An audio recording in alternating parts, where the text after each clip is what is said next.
Handang kasuhan ni Agriculture Secretary Francisco T. Laurel Jr. si dating Congressman Zaldico. Kasunod ng mga paratang niya sa ahensya at kay First Lady Liza Araneta Marcos. Ang detalye sa report ni Vel Custodio. Napakasinungaling talaga niya. The First Lady has never meddled in any DA matters. Hindi kailanman nakialam ang ating First Lady.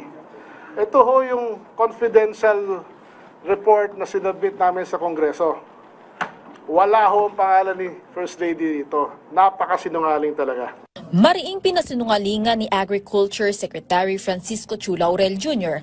ang mga walang basihang paratang ni former Representative Zaldico, kung saan ipinahinto umano ng kalihim ang Quinta Committee hearing patungkol sa investigasyon ng patuloy ng pagtaas ng presyo ng bigas noong nakaraang taon sa kabila ng pagbaba ng taripa ng imported rice.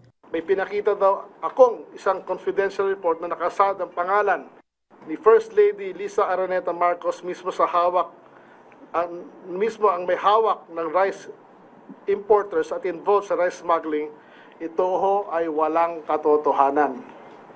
Fabricated lie ho to. Kung tutuusin aniya, inirekomenda pa ni Zaldico na payagan ng 13 million metric tons sa rice importation sa bansa para bumaba ang presyo ng bigas sa merkado. Ngunit hindi ito pinahintulutan ng ahensya dahil magdudulot ito ng malaking pagkalugi sa mga magsasaka na umaani ng 20 million metric tons kada taon. Hindi rin pinayagan nila Secretary Chu Laurel at nooy Finance Secretary Ralph Recto ang zero tariff na hinihiling ni Ko para sa importation ng bigas noong nakaraang taon. 15% ang naging pinal na imported rice tariff reduction mula 35% dahil sa mataas sa presyo ng bigas sa world market. Itinanggi rin ng kalihim ng DA ang sinasabing pagkakasangkot ng kapatid ng unang ginang na si Martin Araneta sa onion smuggling. Hindi rin totoo na involved si Martin Araneta sa onion importation or any smuggling or importation issue. 2 taon na ho ako dito sa opisina ko, kahit isang beses ho walang binigay o walang request sa akin si Martin Araneta na for importation of onions or any agricultural commodities.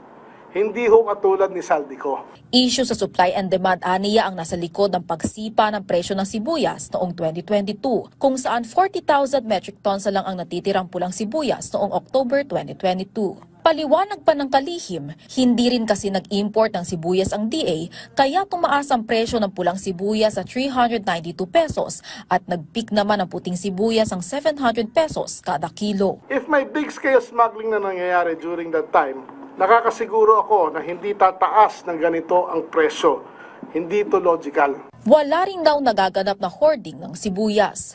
Dagdag pa rito, isiniwalat ng kalihim ang hiling ni Zaldico na 200,000 metrikong toneladang allocation ng asukal para sa mga pinapapuran niyang kumpanya. Hiningi sa akin ni Zaldico ay kung pwedeng bigyan daw sila ng import allocation for sugar or 200,000 metric tons of refined sugar for the year 2024. Nagulat ako sa sobrang laki ng kanyang request. Alam nyo, ang estimate na kikitain sa 200,000 metric tons is 2 billion pesos. Hindi rin ito pinahintulutan ng DA dahil sa paglabas ng Sugar Regulatory Administration ng Sugar Order No. 2, Marso noong nakaraang taon. Hirit pa ng dating mambabatas na maraming importers ng isda ang nagrereklamo dahil kakaunting kumpanya lang ang umahawak sa importation at hindi sila binibigyan ng import permit kahit lean season. Matatanda ang pinangalanan ni Secretary Chu Laurel sa pagdinig sa House Committee on Appropriations noong Setyembre 5 na makailang beses umanong humihingi ng importation permit sa isda para sa 3 kumpanya na may 3,000 containers noong nakaraang taon. Yung isa is a ZC Victory Fishing Company. Well, sa investigation ko before pa, alam ko naman yung ZC doesn't mean Zaldico. It is a real fishing company based in General Santos. So the legitimate kind of fishing company, kaya lang, hindi sila dapat mabigyan ng 1,000 containers, di ba? They are not qualified for that. Ayon pa sa kalihim, pawang mga bogus ang 2 kumpanyang hinihingan ng import permit ni Zaldico, kabilang ang Baywatch and Ocean Power Aquamarine Products at FB St. Jude Fishing Company. May isa lang barko na maliit na nakatali lang, hindi nangingisda, pero humihingi ng malagyan ng another 1,000 at another 1,000 containers. They're not qualified. and basically parang paper fishing company to in an essence with one asset, parang ganun.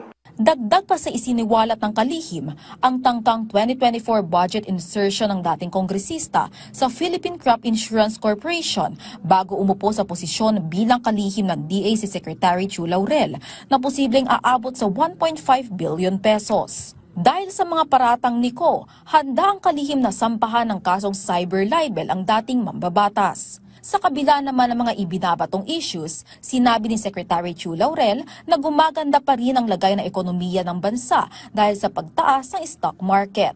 Vel Custodio para sa Pambansang TV sa Bagong Pilipinas.